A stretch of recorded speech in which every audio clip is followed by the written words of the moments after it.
স্বাস্থ্য ভবন অভিযানকে কেন্দ্র করে আশা কর্মীদের ওপর পুলিশি অত্যাচারের বিরুদ্ধে গোটা রাজ্যের পাশাপাশি উত্তর দিনাজপুর জেলার ইসলামপুরেও ধিক্কার মিছিল করলেন আশা কর্মীরা। তাদের মোট ৮ দফা দাবি নিয়ে প্রায় এক মাস কর্মবিরতি। আজকে ইসলামপুর বাস টার্মিনাসে ইসলামপুর মহকুমার 4টি ব্লকের আশা কর্মীরা একত্রিত হয়ে একটি ধিক্কার মিছিলের আয়োজন করেন। এই ধিক্কার মিছিলে উপস্থিত ছিলেন আশা কর্মীদের জেলা সভানেত্রী মাধবী লতা পাল সহ জেলার আশা কর্মীদের অন্যান্য নেতৃত্বগণ।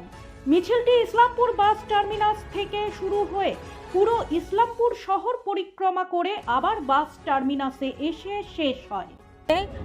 আমরা গত 20 তারিখে আমরা কলকাতা যাওয়ার উদ্দেশ্যে রওনা দিয়েছিলাম এবং আপনারা জানেন আমাদের জেলায় জেলা সভাপতি এবং জেলা সেক্রেটারির বাড়িতে রায়গঞ্জে ব্যাপক পুলিশ বাহিনী দিয়ে বাড়ি থেকে বের হতে দেয়নি। যেমন আমাকেও বের হতে দেয়নি দেখেছেন, এবং আমাদের জেলার সেক্রেটারিকেও বের হতে দেয়নি। কোনো রকমের স্টেশনে যায় এবং আমাদের মেয়েদেরকে সাংঘাতিকভাবে টর্চারিং করে, ট্রেনে হিসেবে গাড়ি থেকে নামিয়ে দেয়, তবুও মেয়েরা লড়াই করে যায়। এবং এটা পশ্চিমবাংলার সমস্ত জায়গারই চেহারা। বিষয়টা হচ্ছে যে আজকে আমরা এখানে ফুলের মালা পরালাম, কারণ হচ্ছে এই দিদিরা হচ্ছে স্টেশন থেকে কলকাতা শিয়ালদা স্টেশনে নামতে নামতেই পুলিশ অ্যারেস্ট করে, ট্রেনে হিসেবে নিয়ে যায়। এবং আরেকটা বিষয় যে তাদেরকে সারাদিন পর্যন্ত খেতে দেয়নি, এত অমানবিক ব্যবহার করেছে। ফলে এই যে লড়াইটা চলছে, এই লড়াইটা হচ্ছে সকলের স্বার্থে, শুধু আশাকর্মীদের স্বার্থে নয়। আশাকর্মীরা যদি সঠিক থাকে, সুস্থ থাকে, তাহলে তো পরিষেবা দিতে পারবে। এর বিরুদ্ধে আমরা এই যে পুলিশের অত্যাচারের বিরুদ্ধে এবং শুভবুদ্ধি সম্পন্ন মানুষ যেভাবে সমর্থন করেছে, যা আমাদের আন্দোলনকে এবং ধিক্কার জানিয়েছে, তার বিরুদ্ধে আমরা এখানে আজকে ধিক্কার মিছিল করলাম। এবং যারা লড়াই আন্দোলন করেছে তাদেরকে আমরা ফুলের মালা দিয়ে, ফুলের তোড়া দিয়ে সম্বোধন করলাম। আমাদের উত্তর দিনাজপুর জেলায় যেমন 5টা ব্লক নিয়ে রায়গঞ্জে আজকে হচ্ছে, আজকে ইসলামপুরে হচ্ছে 4টা ব্লক নিয়ে হচ্ছে। ঠিক আছে, এইরকম বিভিন্ন জায়গায়, পশ্চিমবঙ্গের বিভিন্ন জায়গায় এই ধরনের প্রোগ্রাম আজকে হচ্ছে এবং আগামী 30 তারিখেও হবে। আমাদের কর্মবিরতির কারণে সমস্যায় তো সাধারণ মানুষ পড়বেই, এর জন্য সরকার দায়ী। কারণ হচ্ছে আমরা লিখিতভাবে বহুদিন থেকে স্বাস্থ্য ভবন, সিএমওইচ অফিস, এসডিও অফিস বারবার জানিয়েছি আমাদেরটা ভাবা হোক, আমাদের কথা ভাবা হোক, কিন্তু ভাবেনি। গত 7 তারিখে আমরা স্বাস্থ্য ভবন গিয়েছিলাম, সেখানে আমাদের কথা দিয়েছিল 21 তারিখে আসুন, একটা সমস্যার সমাধান হবে। আমাদের 21 তারিখে আমাদেরকে দেখে সরকার ভয় পেয়ে পুলিশ দিয়ে আন্দোলন ভাঙার, গণতান্ত্রিক দেশে পুলিশ দিয়ে আন্দোলন ভাঙার চেষ্টা করলো, কিন্তু এটা কোনো দিনও পারবে না। আমাদের কর্মবিরতি চলবে এবং এই জন্য সমাজের কোনো মানুষ যদি অবহেলিত হয়, কোনো মার যদি মৃত্যু হয়, সরকার দায়ী। সূত্রে আবদার ছিল যে আমাদের যে হারে কাজের চাপ বাড়িয়ে দিচ্ছে, সেই হিসাবে আমাদের বেতনটা বাড়ান। এটা নিয়ে আমরা কলকাতা গিয়েছিলাম 21-এ, জায়গায় জায়গায় আমাদেরকে আটকিয়েছিল, জায়গায় জায়গায় পুলিশ আমাদেরকে ঢুকতেই দিচ্ছে না, ব্যারিয়ার তো বন্ধ করে দিচ্ছে, পুলিশ নামিয়ে জেলে ঢুকাইছে অনেকজনকে। এই 4 জনকে আমাদের জেলে ঢুকাইছে। আমাদের দাবি যতদিন আমাদের বেতন না বাড়াবে ততদিন আমাদের কর্মবিরতি চলবে। আমাদের 1 মাস প্রায় হয়ে গেছে, 1 মাস পার হয়ে গেছে, 14 হয়ে গেছে ডিসেম্বর থেকে। এই যে বেতনের দাবি আর 15,000 টাকা দাবি, আমাদের প্রতিবাদ মিছিল হচ্ছে। আমাদের 15,000 টাকা মাসিক ভাতা দিতে হবে, প্রথম পয়েন্ট। আর আমাদের স্বাস্থ্য সচিব উনি নিজেই আমাদের ডেকেছিলেন, ডেকে আমরা যখন কলকাতায় যাই তখন আমাদের আশাকর্মীদের ট্রেন থেকে নামিয়ে দিয়েছে, অনেকে বাস থেকে নামিয়ে দিয়েছে। তিনি অনেক বাধা বিপত্তি শুরু করেছিলেন।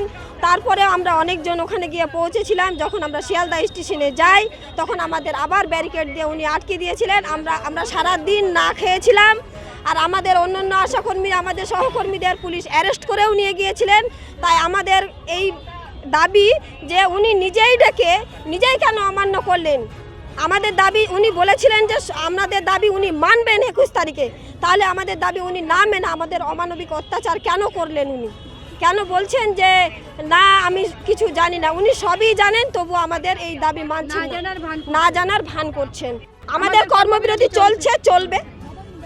আমাদের যতদিন আমাদের দাবি না মানছে, আমাদের ততদিন কর্মবিরতি চলবে। আমাদের আজকে 29তম দিন কর্মবিরতির আমরা আজকে পালন করছি।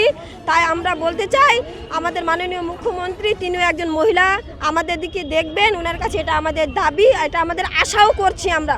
কিন্তু উনি অনেক অমানবিক করেছেন, তাও আমরা ওনার কাছে এইটুকু আশা রাখি যে আমাদের যেন উনি 15,000 টাকা দাবিটা উনি মানেন, কারণ আমরাও একটা সংসার করি, আমাদের এই টাকায় সংসার চলছে না, আমাদের কাজের বোঝা বাড়াচ্ছেন, খেলা মেলা, দুয়ারে সরকার, ভোটের ডিউটি, আবি ঝাবি, এইসব আমাদের ম্যালেরিয়ার, আমাদের যেটা আমাদের স্বাস্থ্যকর্মী স্বীকৃতি উনি দিচ্ছেন না, অথচ স্বাস্থ্যর কাজে সমস্ত কাজে লাগাচ্ছেন। তাই আমরা চাই আমাদের যেমন কাজ বাড়িয়েছেন তা আমাদের টাকাটাও। ব্যুরো রিপোর্ট, নিউজ বৃত্তান্ত। ছোট ছোট অনুভূতি স্মৃতিগুলো থেকে যায় সব সময় আদরে। কুকু কুকু কিরে হলো? আসছি। লকডাউন সময় তো হয়ে এলো। কিছু স্মৃতির ভাজেই তোলা থাকে শুভারম্ভে প্রাপ্তি।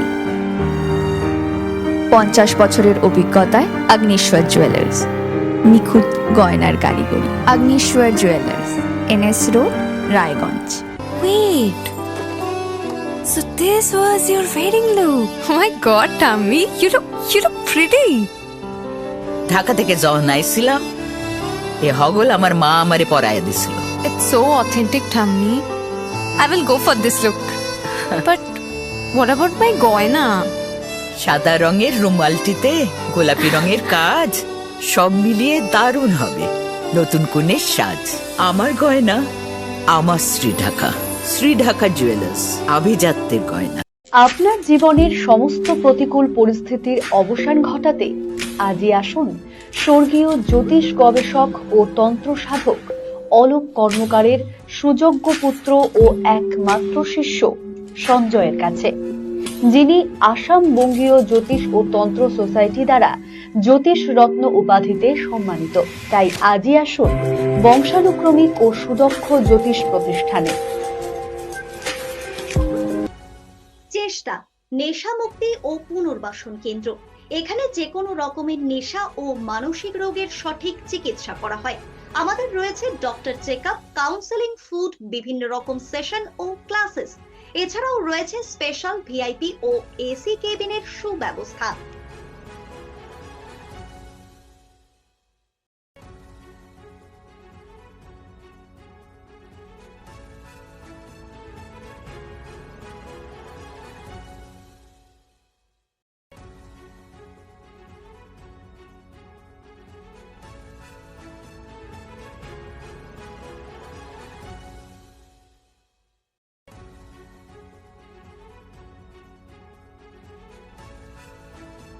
নর্থ বেঙ্গলের সেরা সুপার স্পেশালিটি হাসপাতাল জীবনরেখা, অভিজ্ঞ ডাক্তার, আধুনিক lab, 24x7 emergency services, neurology, cardiology, orthopaedics, gastro, দন্ত ও চোখের চিকিৎসা একসাথে, আইসিইউ, এনআইসিইউ এবং NABL অ্যাক্রেডিটেড প্যাথোলজি ল্যাব।